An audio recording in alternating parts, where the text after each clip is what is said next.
don't want to give away your power to others. I mean, why would you do that? Toxic shame is a feeling that you're worthless. It happens when other people treat you poorly and you turn that treatment into a belief about yourself, and that is not true. Have you ever heard of the term nice guy syndrome? There are people who suffer from something what is referred as nice guy syndrome, and it is a condition that is primarily based on toxic shame. I'm sure you've heard of this well-known phrase, nice guys finish last. It basically means that people who are kind, compassionate, respectful, they have a harder time achieving success. They have a hard time feeling validated by friends and family, or even finding romantic relationships, compared to the ones who exhibit a more assertive or self-centered behavior. If people refer to you as a good person or a nice guy, that may sound nice, but that in practical life won't make any difference in your life and will not make your life better. Now, you may ask how being a nice person or a nice guy be such a bad thing. And if you're not a nice guy, then you must be the bad guy, right? And that's not good either. So now you may go like, Orin, what do you even mean? Hey everyone, my name is Orin and welcome back to my channel.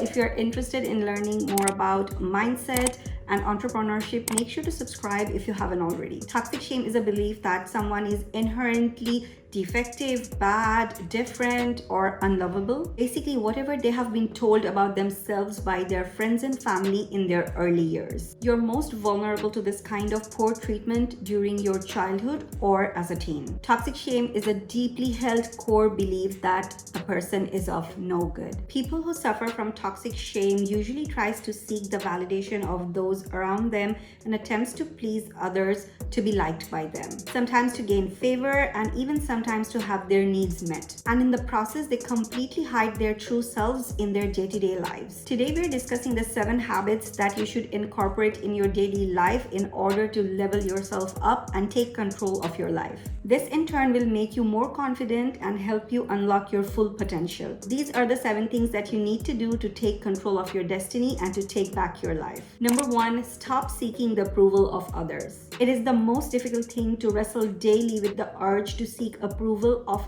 others or of anyone and everyone you meet. You want their attention, their friendship, and then respect. The ironic thing is that when you say or do something to win favor, people instinctively see through this kind of non-authentic behavior, which ultimately leads to the opposite effect of them disliking you. Our value is not dictated by what others think. It is based on our decision who we choose to be in life. By seeking the approval of others, you abandon your power. Because when you do this, you are allowing them to decide who you are. This is exhausting and at the same time unhealthy. And then there is no stop to it. It then further forces you to compromise your integrity. Because you're further driving yourself to pretend to be someone you're not. People-pleasing and dishonesty in any capacity is never attractive. You don't want to give away your power to others. I mean, why would you do that? Instead, work hard to be the best and the truest version of yourself. Speak about things that you believe in and that aligns with you. And do things that you truly want and not because it'll make others happy. Number 2, stop saying yes all the time. A part of showing up for ourselves in life is to set boundaries in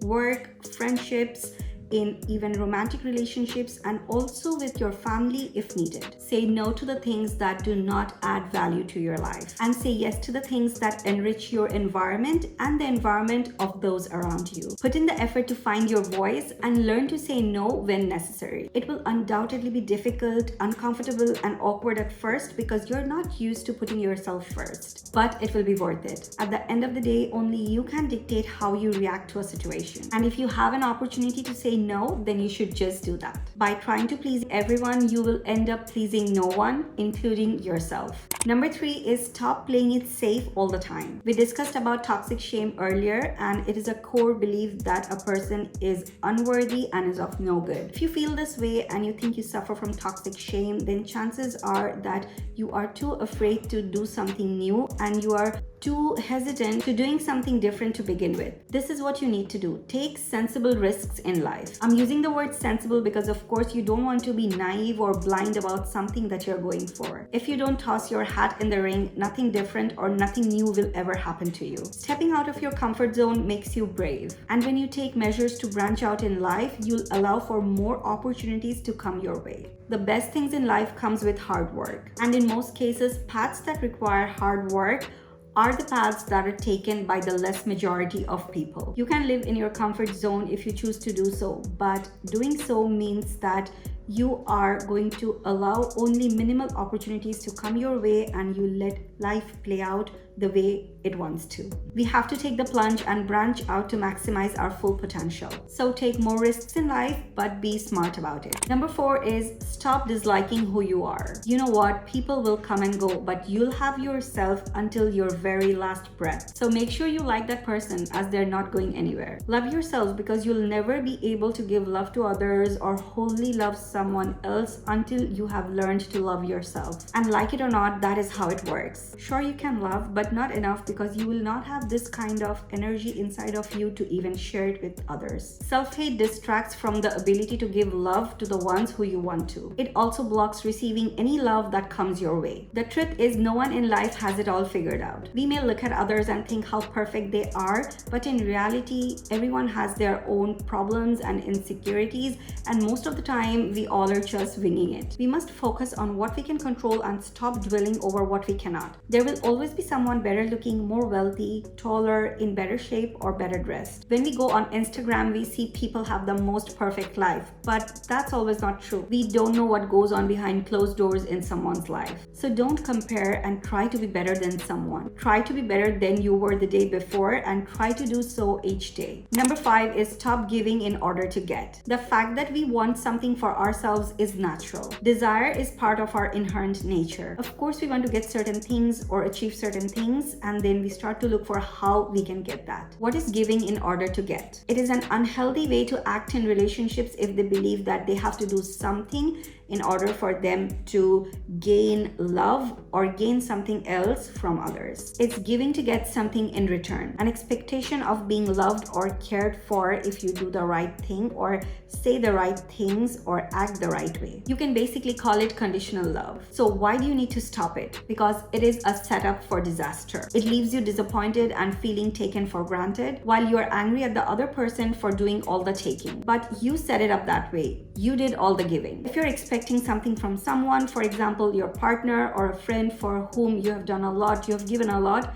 and you have not received anything back, then you will feel like you have been taken for granted. Don't overgive and don't overshow up. And if you're not used to this, then make sure to work hard for this to change it and put an end to it completely. Realize that you are enough just exactly the way you are right now. You don't have to overgive. Number 6, stop forgetting to think of yourself. People pleasers often get trapped believing that they have to please everyone because it is the right thing to do. As humans, we are designed for survival and resistance, but to a certain degree. And yes, our breaking points may differ from one person to another. If you only think of others, you neglect yourself, and this is never sustainable. A part of showing up for ourselves is making ourselves a priority. If you neglect yourself all of the time at the expense of others, then this will do you no good. People who give to others and expect nothing in return in our society, this is arguably the epitome of being selfless. Unfortunately, this is what it means in our society, and yes, it can be a good thing, but it can also sometimes be a bad thing. If you want to give, you need to know how much to give and when to stop. There is a saying, give to a giver and you will be fulfilled in the grandest of ways,